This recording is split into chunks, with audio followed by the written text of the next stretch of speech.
Bonjour et bienvenue sur Instant Pâquerette saison 2, le programme qui vous donne des clés pour cultiver votre bien-être émotionnel. On entend beaucoup parler de la gestion des émotions, mais nous n'avons pas toujours le mode d'emploi, où nous avons tendance à nous enfermer dans notre émotion.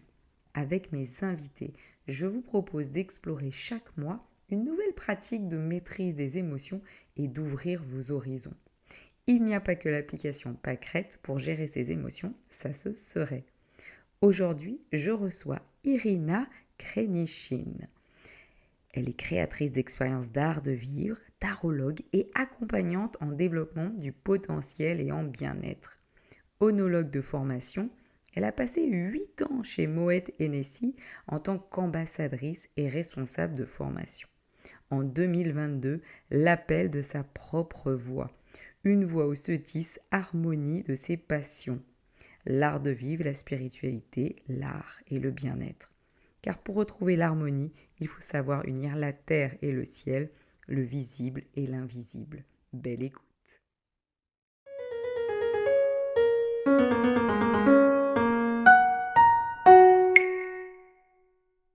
Bonjour Irina. Bonjour Cécile. Merci d'avoir accepté mon invitation pour Instant Pâquerette, cette deuxième saison. C'est génial, trop contente, merci beaucoup. Et puis en plus, on vient tirer l'énergie, donc qu'on vous laissera découvrir en story ou autre pour pourquoi on est là aujourd'hui. Alors, je vais commencer par une première question. J'aime bien si tu devais te présenter, non pas par tes activités, mais par tes valeurs, lesquelles nommerais-tu en premier? Très très bonne question. J'adore ça parce que je pense que tout commence par nos valeurs. Et si on n'est pas aligné, bah, rien ne marche dans notre vie. Alors moi je dirais pour moi, la première chose c'est la liberté. C'est la liberté d'agir, de m'exprimer, de choisir ce que moi j'ai envie de faire et de faire ce que mon âme veut faire. Donc c'est vraiment la liberté. Et c'est pour ça d'ailleurs que j'ai quitté l'entreprise. Donc j'ai passé 8 ans dans l'entreprise chez LVMH et ça s'est passé super bien, j'adorais ce que je faisais, mais je sentais pas cette liberté d'ailleurs parce que je sentais qu'il y a beaucoup plus de choses que j'ai envie de faire, d'explorer, expérimenter. Et ben justement, c'est pour ça que je suis partie pour créer en fait mon activité. Deuxième valeur, je dirais que c'est l'authenticité, parce que je pense que l'authenticité, être authentique, être soi-même, c'est aussi une forme de liberté. Donc c'est un peu lié. Donc on est libre quand on est soi-même. Et donc quand on est authentique, quand on est soi-même, on va attirer les gens, on va attirer les événements, on va attirer les projets qui vibrent avec nous. Et pour moi, les gens, c'est aussi très très important. J'adore les gens, j'aime beaucoup travailler avec les gens, pour les gens, être au service des gens. Donc pour moi aussi, la troisième valeur, ça va être les connexions authentiques avec les gens. Quatrième, ce serait la joie. Ah, Parce que moi, je suis quelqu'un de très joyeuse.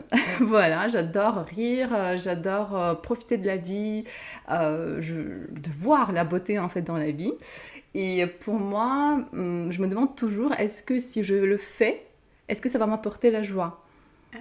Et du coup, je pense que cette vibration de joie, c'est quelque part aussi une vibration d'amour. Parce que je pense que pour moi, en tout cas, je vois le sens de vie, c'est de ressentir la joie, de ressentir l'amour et se sentir bien en fait. On n'est pas là pour souffrir, on n'est pas là pour... Oui, bien sûr, c'est la challenge dans la vie. Mais, mais en tout cas, c'est mon objectif. C'est la joie de vivre. mais t'as raison, parce que je suis pas sûre qu'on soit que là pour souffrir, hein. Donc vraiment, je trouve ça une belle valeur, la joie. Et puis pour te connaître et avoir échangé avec toi, je trouve que c'est vraiment, en tout cas, ces valeurs qui te caractérisent et c'est top. Quand tu parles d'attirer l'humain, c'est-à-dire attirer les gens, les vibrations à toi sur n'importe quel niveau, tu parles, ou est-ce que c'est attirer l'humain pour lui faire du bien et te faire du bien, j'imagine, ou c'est Mhm. qu'entends-tu Je pense les deux. Ouais. C'est toujours dans les deux sens. Oui. Et par exemple, si moi j'ai envie d'attirer les projets ou les personnes qui vont m'aider avec mes projets, en fait, il faut juste pas forcer, il faut être aligné avec soi-même, être complètement, comment dire, croire à ce qu'on a envie de faire et après ça va s'aligner, bien évidemment en faisant des actions ou des pas dans ce sens-là. Euh, mais moi je pense que même dans ce que je fais avec le tarot ou avec le soin énergétique, ou même avec mes événements sur le vin, parce que moi je suis énologue de formation et je continue à faire les événements polysensoriels autour du vin. Je pense qu'en fait, à chaque fois quand moi je suis dans le rôle d'experte et j'échange avec les gens, je donne les soins ou je donne les sessions de tarot, en fait, c'est toujours dans les deux sens. J'apprends toujours de nouvelles choses grâce aux gens que je rencontre, grâce aux gens à qui je donne le soin. Je pense que on est, comment dire, pas prof, pas enseignant, mais on est enseignant et élève en même temps. Et à chaque moment différent, un moment on va être une posture de Ouais, prof et un moment posture d'élève. exactement. Et je pense qu'en fait, à chaque échange, ça ouvre de nouveaux horizons. Et si on a un cœur ouvert et si on se dit, il faut jamais finir à apprendre, et c'est là, je pense, où il y a la vérité. Parce que si on se dit, ah c'est bon, moi je suis déjà experte, je connais tout, je veux vous apprendre. Là, je pense que c'est là où on arrête un petit peu notre développement. Et c'est pas bon. Parce qu'en fait, on est dans la position où on se met hiérarchiquement plus haut que les autres. Mais on n'est jamais plus haut que les autres. On est toujours égaux. Et donc, même si on est experte dans un domaine, peut-être une autre personne va nous partager même une phrase pendant la séance, mais qui va nous toucher, qui va nous vraiment montrer ce qu'on doit voir en ce moment précis. Est-ce qu'on pourrait parler du donner-recevoir? Est-ce que ce serait quelque chose tu as parlé de professeur-élève. Est-ce qu'on assimilerait ça à donner et recevoir pour donner, on reçoit ou est-ce que ou pas du tout? Est-ce que du coup cette notion pourrait s'assimiler à ça ou pas du tout? Ah oui, complètement. Donner et recevoir, c'est de l'harmonie. Oui. Et nous, en fait, on recherche de l'harmonie dans la vie. Et s'il y a un certain déséquilibre, si on donne trop, ou si on, par exemple, on essaye de recevoir sans donner, ça ne marche pas. Et dans ce cas-là, on va se sentir pas aligné, déséquilibré.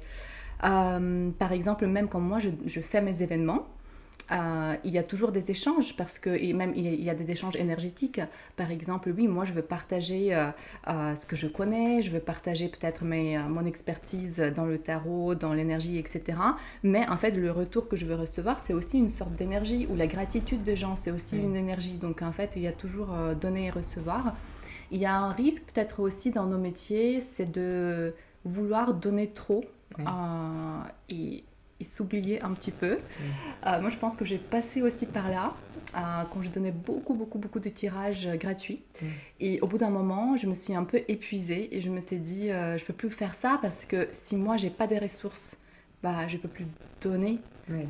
Et donc là, il faut vraiment être très attentionné à soi-même et ressentir ce moment quand tu donnes parce que tu es rempli, parce que tu as en fait ces ressources d'abondance en ce moment-là et tu donnes parce que tu as de quoi donner et autre parce que tu donnes parce que tu penses que donner c'est bien et ça te fait une bonne personne, mais tu n'as pas ces ressources.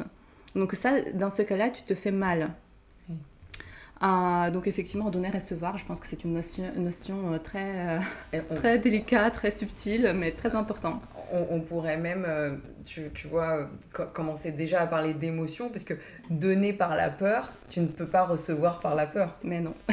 Tu vois, si tu donnes par peur de ne pas être aimé, de pas, je vais un peu loin, mais peur de ne pas recevoir de manière, je sais pas, quelque chose, on va recevoir de la peur. C'est ça. Tu vois. Donc, Tellement. on Tellement d'accord. Alors on revient non pas sur notre donner-recevoir, mais en tout cas c'est vraiment ces belles valeurs qui te caractérisent et j'adore. Alors comment réagis-tu quand tu es en colère? Est-ce que tu nous fais cocotte minute et tu jettes ton tarot, tu jettes ton clavier, qu'est-ce que tu fais quand tu es en colère? Tu sais, c'est pas par hasard qu'on fait ce podcast aujourd'hui, parce que j'ai vécu un mois très compliqué où j'ai accumulé effectivement beaucoup de colère et je ne me suis même pas rendu compte au début. Et donc en fait, quand je me suis rendu compte que j'ai accumulé beaucoup de colère parce qu'en fait les méditations ne m'aidaient pas, la relaxation n'aidait plus. Donc en fait, je m'étais dit ok, qu'est-ce qui se passe? Normalement tout ça fonctionne, là ça fonctionne pas. Et là, je m'étais dit, ok, la colère, c'est une émotion dans la nature, normalement, humaine ou même dans le monde tout court. Si on ressent la colère, on doit soit courir, soit se battre. Donc, en fait, ça, c'est vraiment les réactions primaires. Dans notre monde aujourd'hui, qu'est-ce qu'on fait? On va soit se taire et on va accumuler cette colère dans notre corps. Et du coup, ça va commencer à nous détruire de l'intérieur. Soit on va dire même des mauvais mots, voilà, où on va peut-être même rentrer dans le conflit. Mais souvent, ce qui crée ça après, ça crée en fait le regret, ou ça crée en fait cette situation quand on va tourner un rond dans notre tête, et on va se dire, ah tiens, je pourrais dire ça, je pouvais dire ça, donc en fait, ça va finir jamais. Et j'ai analysé un petit peu tout ça, et je me suis dit, ok, qu'est-ce que je peux faire? Et moi, comme je suis bélier, ascendant bélier, tu peux comprendre que moi, je suis très impulsif, et quand ça sort pas par le corps, ça crée beaucoup de tension. Du coup, je m'étais dit, ok, je veux le faire vraiment de manière bélier. Je veux aller casser les choses dans la salle qui s'appelle Casse-Tout. Non. Génial. Tu casses les assiettes et tout, c'est ça? Ah oui, donc j'ai trouvé la salle, j'ai cherché sur Internet, est-ce qu'il y a des salles où je peux venir pour casser les choses? Et effectivement, il y en a. Il y a la salle qui s'appelle Casse-Tout, il y a la salle qui s'appelle Fury Room. Et j'ai réservé une séance de 20 minutes. Il te donne, en fait, dans la salle, il y a plein de bouteilles de vin, de bouteilles de bière, les assiettes. Il y a un mannequin, en fait, en résine que tu peux vraiment utiliser pour... J'adore. Et alors, je me suis bien défoulée. Et je m'étais dit, tiens, ça suffit pas 20 minutes, en fait. C'est ce que j'allais dire. Est-ce que 20 minutes t'a suffi? Non, suffi ou pas? ça m'a aidée. Mais ça n'a pas suffi. Après, je m'étais dit, ok, je vais aller plus loin, je vais essayer les cours de boxing. Alors, c'est une copine à moi qui s'appelle aussi Irina qui m'a recommandé ça. C'est le studio Épisode. Ils ont des cours de boxing.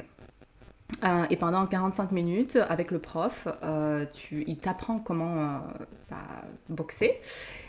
Et aussi, il t'apprend quelques exercices avec respiration ou avec ton corps, bref. Donc c'est très intéressant, mais très, très intense. Et à la fin, il te donne 5 minutes et il dit « Allez-y les filles », ou c'était que les filles quand je suis allée, « Allez-y les filles, imaginez la situation qui vous fait mal et on y va ». Et du coup, on tape ce sac de... Le sac de frappe, c'est ça? Oui, c'est ça. Et franchement, je ne l'ai pas fait depuis je ne sais pas combien d'années. Mais j'ai senti ce besoin de vraiment de me défouler comme ça.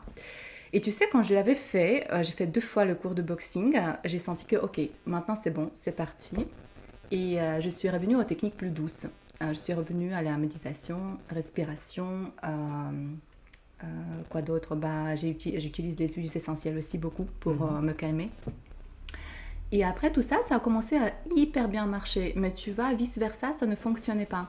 Parce qu'en fait, si tu as déjà beaucoup de colère et que tu ne l'as pas vécu, si tu essaies de te dire tout va bien, tout va se passer bien, et en fait, tu essaies de te détendre, tu n'arrives pas à te détendre à 100%. En tout cas, pour moi, c'était mon expérience. Oui. Voilà. Mais c'est du coup intéressant. Donc, et toi, quand tu as identifié que tu étais en colère, tu l'as senti comment en fait que tu étais beaucoup en colère? Parce que tu as déjà ce travail que tu fais sur toi-même, donc tu sais déjà identifier que tu es en colère, mais quels sont les signaux qui t'ont permis de voir que tu étais en colère? Alors, les signaux. Pour les signaux, je pense qu'il y a une sensation quand tu sais, quand tu as la poitrine qui est serrée un petit peu, ou quand tu sens le feu à l'intérieur, presque le feu qui monte. C'est comme un petit volcan qui va exploser.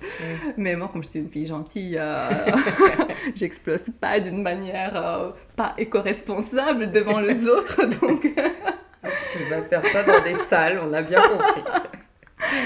mais effectivement, et après je me dis, dans le moment présent, en fait, quand ça arrive, j'essaie de me dire, ok, ça c'est vraiment le signal que quelque chose ne va pas. Donc j'essaie d'identifier pourquoi j'ai réagi comme ça, où je ne suis pas alignée. Et parce qu'en fait, quand la colère arrive, c'est-à-dire que peut-être quelque part, soit tu t'as trahi, tu n'as pas fait ce que tu voulais faire, ou tu as accepté que les autres te traitent comme toi, tu ne veux pas être traité. Donc en fait, c'est quand même un signal très fort que quelque chose va pas bien. Oui. Voilà. D'accord. Donc moi, je fais beaucoup de rétrospection. Rétrospection, on peut dire ça? Introspection. Je fais beaucoup de journaling aussi. Et effectivement, j'ai identifié les causes. Et déjà, juste les voir comme ça m'a aussi apaisée. Donc je pense qu'il faut effectivement pas juste accumuler et garder cette colère en nous. Déjà, il faut identifier pourquoi on a réagi comme ça. Après, si on a la possibilité, en fait, il y a plusieurs manières de libérer la colère. Il faut pas on peut aller dans la salle ou boxing ou casser les choses, mais on peut aussi courir, on peut faire le sport un peu intense, on peut trouver d'autres moyens aussi. Donc il y a plein de choses. L'idée c'est qu'on puisse recenser tous ces petits outils qui existent, que chacun trouve en fait ce qui lui convient en fait, c'est vraiment ça. C'est ça. Et alors maintenant qu'on a parlé bien de la colère, qui est quand même une émotion assez forte et puis qui est drôle parce que bon, pour les béliers, je connais bien le bélier parce que mon fils est bélier, mon père est bélier, donc je connais bien, et une amie chère est aussi bélier, donc je connais bien le bélier. et donc c'est pour ça que commencer par la colère, c'est toujours sympa pour vous, bélier. Mais on a aussi la peur. Et j'ai envie de... comment toi, tes signaux pour identifier la peur déjà, quels sont tes signaux, tu te dis là je suis dans la peur, quel est l'événement qui va événement qui pourrait te dire là, pareil, je suis dans la peur, et qu'est-ce que tu fais dans ces moments-là? La peur, ok. En fait, pour moi, les signaux dans le corps, je veux sentir presque comme un vide dans le ventre. Et je veux sentir aussi peut-être la gorge qui se serre. Comme si je n'arrive pas à dire les choses. Et quoi d'autre? Et tout va me commencer à sembler impossible, un peu difficile. Et quand tout commence à me sembler difficile, quand je pense, c'est tellement difficile, c'est la vie, c'est compliqué, tout ça, je me dis, ok, là, je suis dans la peur. Je ne suis pas dans la confiance, je suis vraiment dans la peur. Et c'est là où je me dis, ok, mais j'essaye de regarder un peu à l'arrière, donc dans le passé, je me dis, tiens, tu as fait ça a marché. Tu as déjà vécu cette situation difficile, l'univers t'a soutenu. Donc pourquoi maintenant, aujourd'hui, tu fais plus confiance à l'univers? Donc déjà ça m'apaise un petit peu. Donc je dis, ok, je suis pas toute seule, je suis pas déjà seule, même moi, parce que j'ai des amis, j'ai la famille et tout ça. Mais je ne suis pas seule parce que l'univers est avec moi. Parce que en fait, je sais que dans n'importe quelle situation, il y a des solutions. Et si je commence à agir avec la peur, ça va devenir pire. Et si je commence à agir avec l'amour et l'ouverture, au contraire, calme, ça va aller beaucoup mieux. Et moi, ce qui m'aide beaucoup, tout simplement, la première chose pour me calmer, c'est aller dans la nature, dans le parc qui est à côté de chez moi. Enlever les chaussures, mettre les pieds nus sur le sol et marcher peut-être 5-10 minutes pour faire un ancrage avec la terre. Donc déjà, je pense que l'énergie de la terre, c'est une énergie très forte, très rassurante. C'est la mère nature. Et en fait, déjà ça calme mon système nerveux. Après, j'ai fait aussi une expérience récemment. Je me suis allongée par terre. Et j'ai demandé en fait à la terre d'enlever d'enlever mes tensions et mes peurs.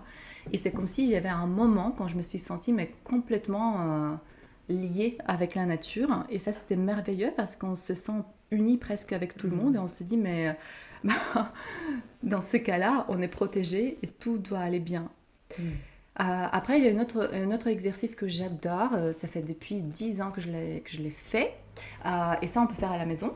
Donc, en fait, il faut se mettre debout. Et il faut peut-être mettre un peu les bras comme ça, comme si tu es un arbre. Il faut imaginer que tu es un arbre. D'accord. Et il faut commencer par les pieds. Donc, je commence par les pieds et j'imagine que mes pieds se transforment en racines. Et ça va très très loin dans la terre, très profondément. Et ça commence en fait à prendre l'eau par les racines. Et du coup, l'eau, ça va monter. On fait monter l'eau jusqu'à la tête. Donc, on imagine ça. Et on imagine comment les racines sont bien enracinées. Et après, on passe à l'autre niveau et on essaye d'imaginer les feuilles et comment les feuilles vont absorber le soleil, l'air, donc l'énergie plutôt du ciel. Et donc, en fait, on profite de ça, c'est hyper agréable. Et à ce moment-là, on sent très bien la différence des énergies de cosmos et l'énergie de la Terre. Donc, l'énergie de la Terre, c'est quelque chose de solide, c'est quelque chose qui nous donne beaucoup de force, beaucoup de puissance. Et ancrage. Et l'énergie du ciel, c'est quelque chose de très aérien, très léger, beaucoup de lumière. Et le moment préféré, c'est qu'en fait, il faut imaginer qu'au bout d'un moment, ces deux énergies vont se rencontrer. Et quand ça se rencontre au niveau de plexus solaire, ça fait une petite explosion. Et en fait, ça fait presque une vibration dans le corps entier. Et grâce à cet exercice, on récupère beaucoup d'énergie. Je trouve qu'en fait, on se connecte à ces deux canaux d'énergie. Donc, on est en même temps ancré et en même temps connecté à cette énergie cosmique. Et du coup, on a en même temps l'enracinement, ancrage, et l'ouverture vers le ciel. Et pour moi, ça m'a aidé dans beaucoup de circonstances parce que même quand j'ai voyagé pendant 3 ans, j'avais un poste quand je devais voyager presque tous les jours, prendre des avions toutes les semaines. Je me sentais pas du tout enracinée, donc c'était un exercice que je faisais beaucoup. Et tu le fais longtemps ou parce qu'en tout cas, juste là, t'écouter, j'ai fait l'exercice et je me sens complètement... C'était très drôle parce que je vivais tes mots là de l'explosion des saveurs terre-ciel. Merci parce que je ne sais pas combien de temps normalement tu fais faire cet exercice, mais en tout cas là, instantanément, j'avais senti ce bien-être en fait d'explosion, j'ai envie de dire. Pas beaucoup, vraiment 5 minutes, ça suffit. Même parfois 3-5 minutes, c'est déjà super bien. Et après, je pense qu'au moment quand ces deux énergies se rencontrent, on sent en fait cette petite explosion d'énergie dans notre corps, cette vibration qui nous traverse, ça suffit. On peut sortir, on n'est pas obligé de rester des heures dans cet état. J'adore. En tout cas, je valide que je viens de le faire instantanément et que c'était génial. Alors, on a parlé donc de la colère, on a parlé de la peur. Parfois, j'ai envie de parler du stress. C'est pas une émotion, c'est un mot dérivé de nos émotions, mais c'est un cumulé de nos émotions, le stress. Et parfois, c'est... on pourrait parler d'angoisse un petit peu plus. On met un mot, voilà, le stress c'est un petit peu entre tout ça. Est-ce que toi, donc pareil, quels sont tes signaux? Est-ce que c'est les mêmes que ceux de la peur ou autres que tu arrives à bien distinguer? Et quels sont, qu'est-ce que tu nous proposes? Qu'est-ce que l'on peut faire pour ça? Alors, comment je veux identifier ça? Je vais commencer par un truc assez drôle. Je sais que je suis stressée quand je saute les repas. Donc ça, c'est la première chose. Quand j'oublie de manger, ça m'arrive très rarement. Mais ça veut dire que je suis hyper stressée. Mais il y a un autre signe. Si je mange des trucs hyper simples, disons, parce que j'ai pas le temps. Dans ma tête, je me dis, j'ai pas le temps pour déjeuner, j'ai pas le temps pour dîner. Du coup, je veux ouvrir, je sais pas, un paquet de jambon et je veux manger les jambons comme ça devant mon ordi ou devant mon frigo. Et là, c'est vraiment des signaux graves parce que moi, je suis assez épicurienne. J'adore préparer mon repas, j'adore faire une jolie table avec les bougies, même pour moi-même, je le fais. Et pas tout le soir, mais quand même. Et en fait, si ça arrive, je me dis, oh là là, ça va vraiment pas parce que je me donne pas ce temps, je m'offre pas ce moment à moi. Et du coup, je suis stressée. Ça, c'est un repère. En tout cas, non, mais c'est vrai que vu comme ça, on peut ne pas s'imaginer, mais que ça peut cacher en fait ces mots dérivés derrière ça. Ah oui, Donc, complètement. Ça, et ensuite, quand j'arrive pas à m'endormir, ou quand je dors, mais je dors pas bien, et je me lève beaucoup la nuit, et hop, je me réveille, j'arrive plus à m'endormir, parce qu'il y a trop de pensées, et le stress, souvent aussi, ça vient, oui, il a la peur, mais il y a aussi beaucoup trop de pensées, on tourne en rond, on trouve pas de solution. Donc voilà, dormir mal, et quoi d'autre, et perdre d'énergie. Donc en fait, quand tu te réveilles le matin et tu te dis, je me sens pas bien depuis le matin en fait. Donc ça va pas ça. Et qu'est-ce que tu proposes de faire Depuis 2 mois, je commence le matin avec les techniques de respiration. Et ça me prend 10 minutes à peu près. Et je fais en fait un rituel de techniques de respiration. Et ça m'aide énormément. Déjà, c'est des techniques qui vont donner beaucoup d'énergie. Donc ça, la respiration, ça m'aide. Ensuite, après la respiration, depuis quelques semaines, en fait, j'ai fait la connaissance avec une fille qui est aromathérapeute et elle travaille avec les huiles essentielles. Et c'était vraiment un match incroyable. Parce que moi, comme je travaille dans le vin et j'ai travaillé beaucoup dans le vin, j'adore cet univers olfactif. Et du coup, ce qu'il fait, il fait des mélanges des huiles essentielles pour combattre le stress.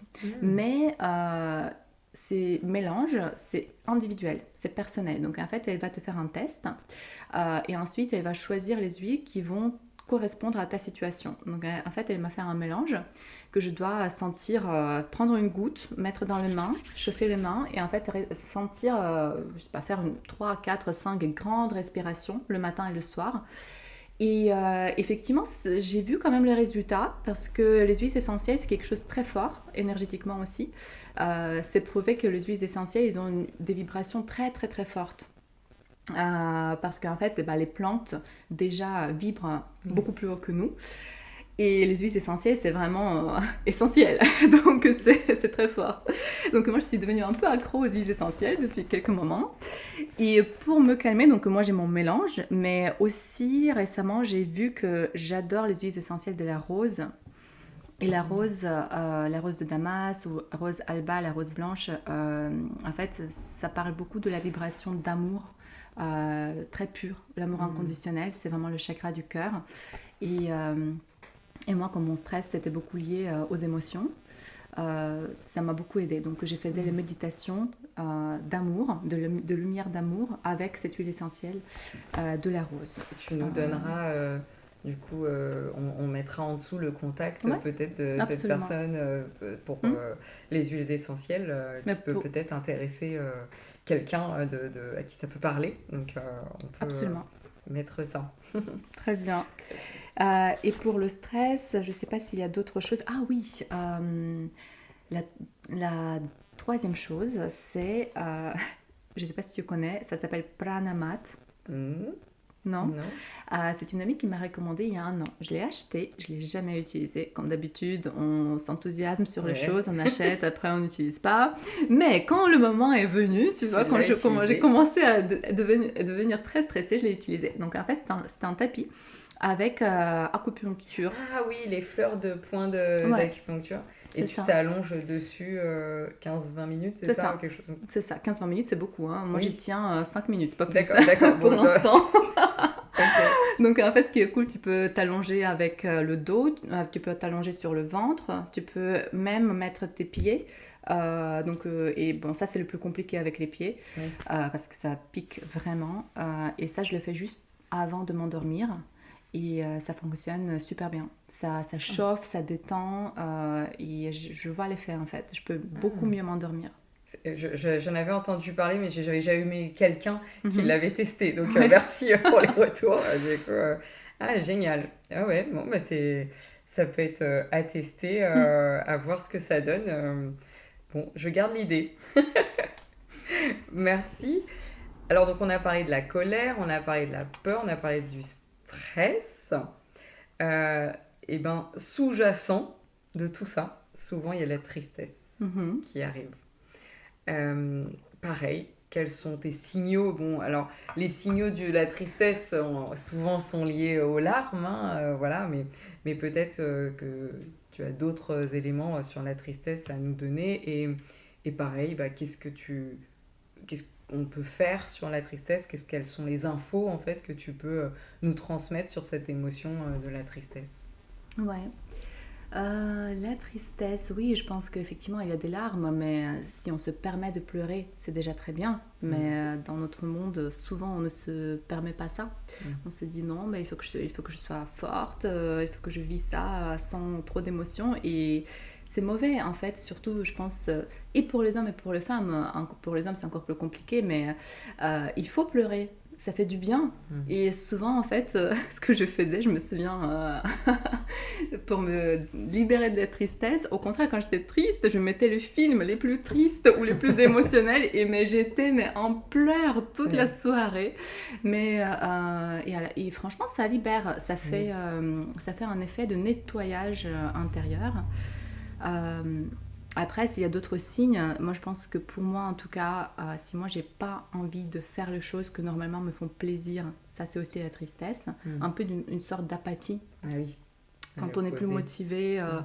sortir voir les amis, tout a l'air gris, tout a l'air noir, bah, ça c'est aussi une forme de tristesse. Euh, et moi en tout cas, ce qui m'aide, je pense beaucoup, bah déjà pleurer pour Mm. commencer. Ça, je pense qu'il faut commencer déjà par ça, S'autoriser à s'autoriser pleurer. à pleurer. Ouais. Et après, je me demande, ok, qu'est-ce qui va te faire plaisir? Mm. Essaye de penser en ce moment-là, ok, tu es triste, mais est-ce qu'il y a des choses qui peuvent vraiment te faire plaisir? Et je fais une petite liste, 5, 10 points, et j'essaye d'aller le faire. Et souvent, ce sont des petites choses, hein. Ça pourrait être juste se permettre prendre une glace avec un café sur la jolie terrasse, ou peut-être, je sais pas, voir une amie que j'ai pas vue depuis 10 ans. Et en fait, c'est marrant parce que souvent, en fait, il y a des choses qui peuvent ressortir quand on fait cette petite liste. On ne pense pas forcément à ça avant, et après, ça ressort.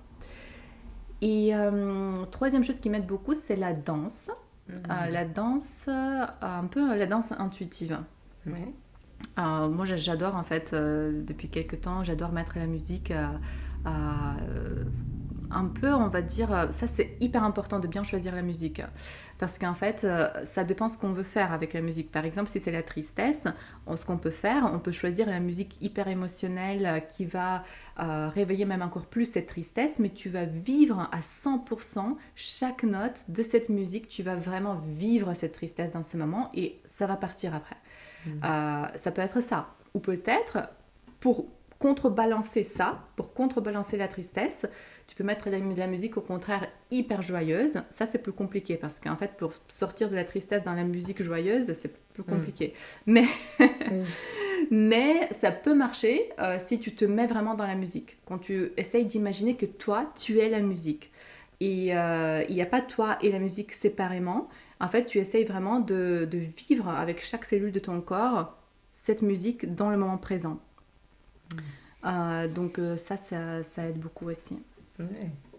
Ah, mais c'est vrai que ce que tu dis de la musique joyeuse, et c'est plus dur Beaucoup plus dur. de sortir la joie, de ressentir la joie dans notre état. Mm. Et puis ça va dépendre peut-être aussi de notre degré de tristesse. Et puis si on l'a accumulé beaucoup ou si on a décidé lui donner de la place aussi. Ça, à chaque fois, en fait, il y a aussi ce degré d'émotion. Mais c'est vrai que c'est pas évident par rapport à ça.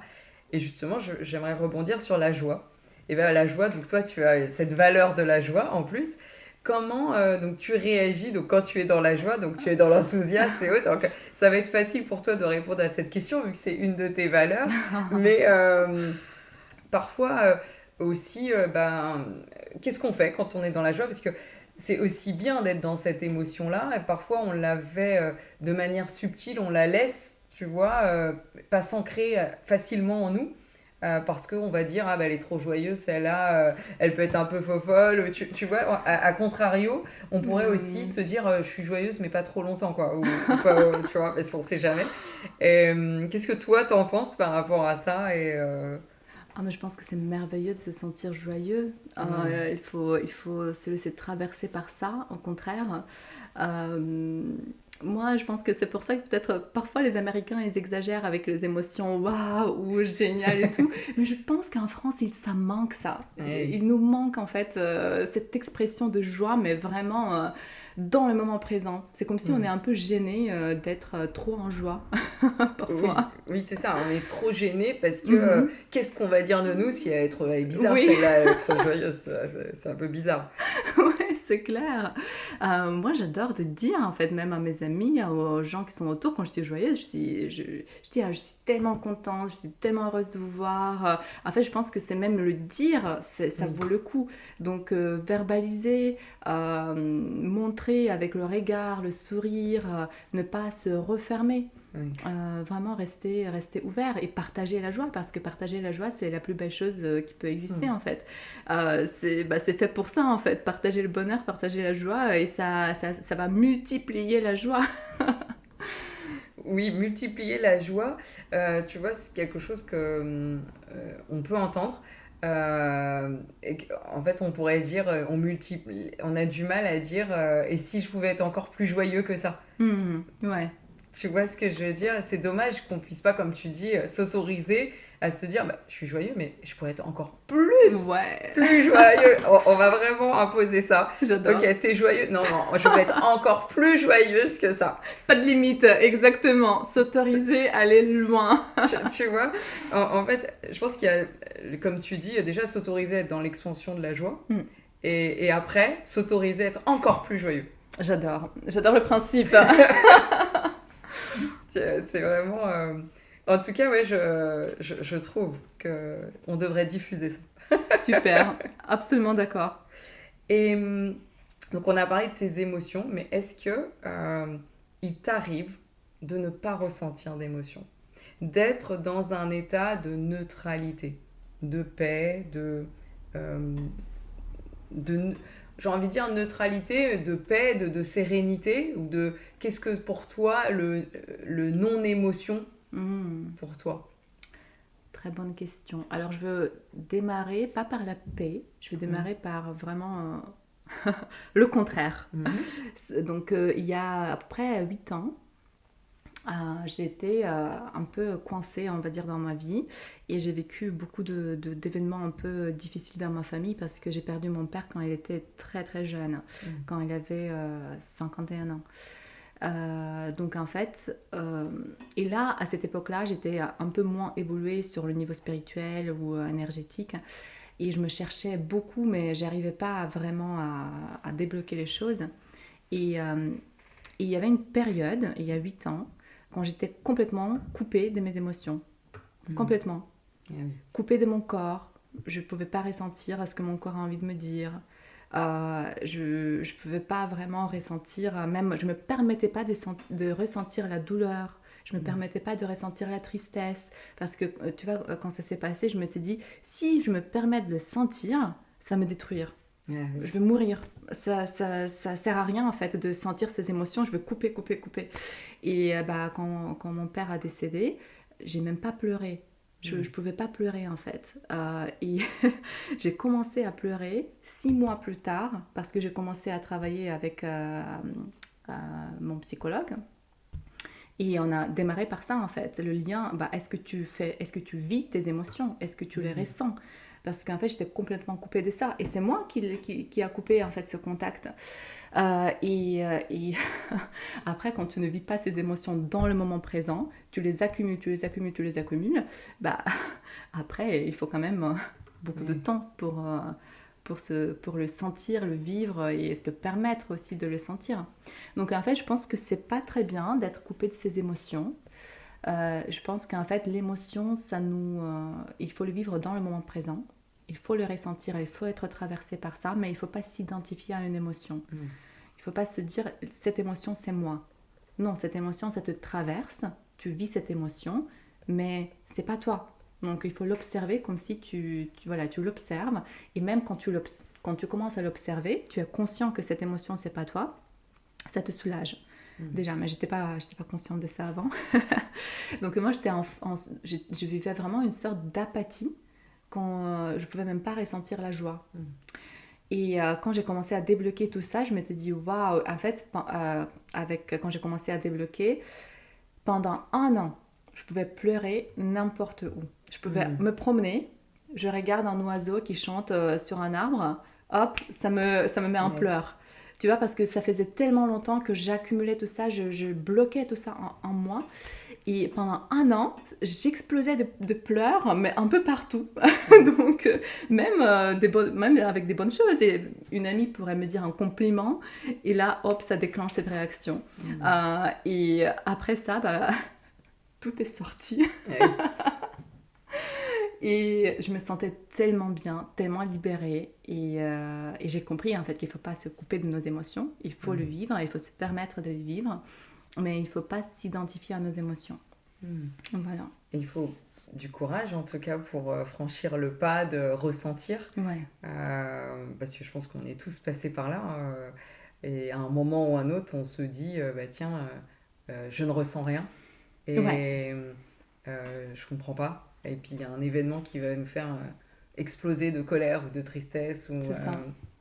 Et là, on va tous se prendre de plein fouet. Et voilà, on veut...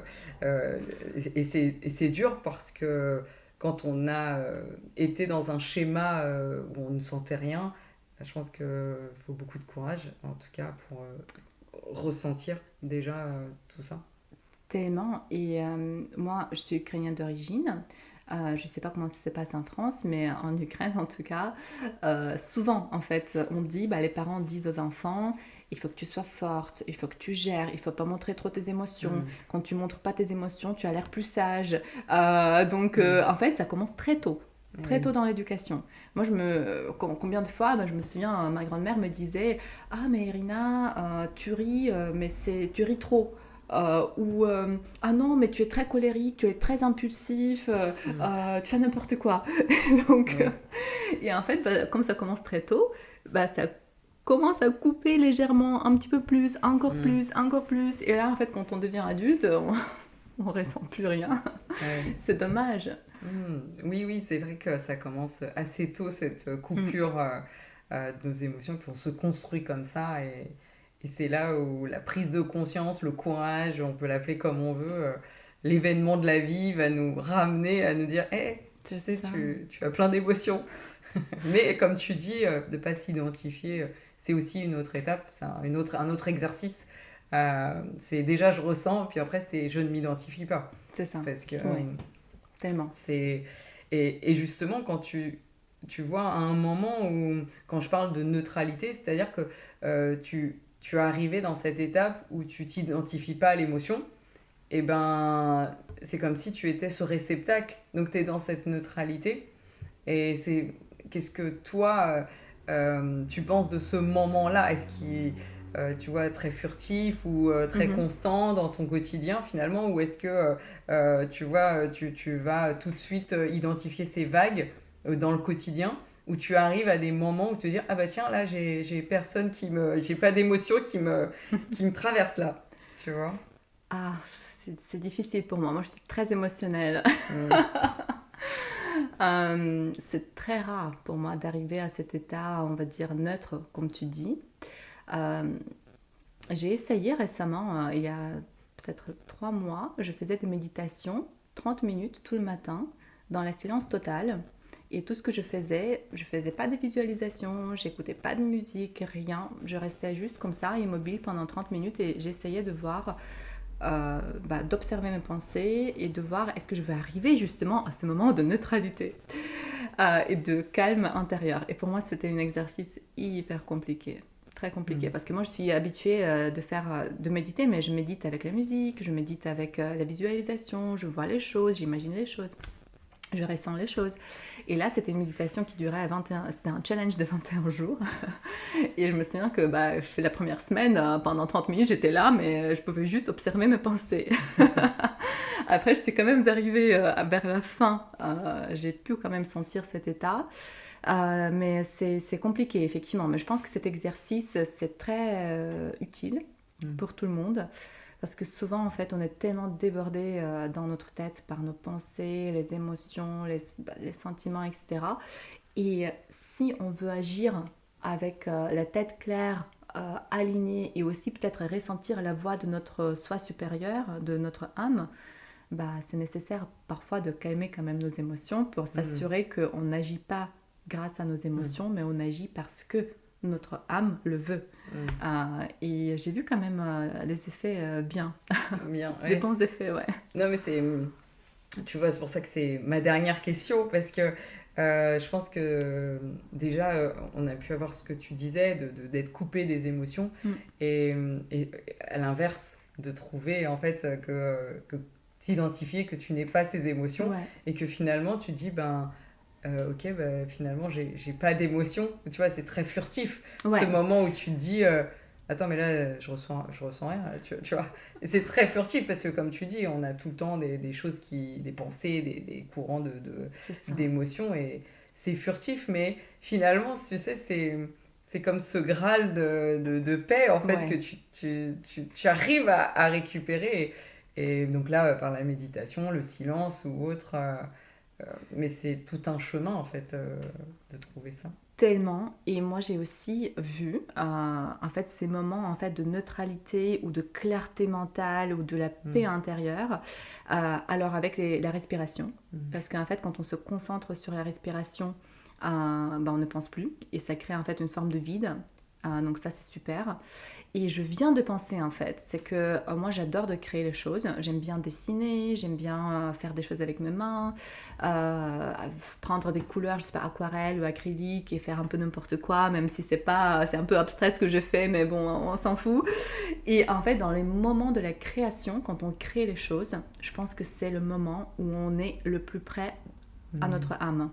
Où en fait tout s'arrête, c'est comme si tu es tellement dans le moment présent, tu es tellement dans le processus de créer quelque chose, c'est qu'en fait on ne ressent plus trop les émotions, on ne pense pas trop aux choses qui nous dérangent, on est là, on est avec nous-mêmes, on fait des choses qu'on a envie de faire, on touche les couleurs ou on voit les couleurs, etc. Ça peut être autre chose, mais pour moi en tout cas j'ai vu que c'est dans ces moments-là de création quand moi je me ressens effectivement dans cet état de paix intérieure et je suis vraiment proche à moi.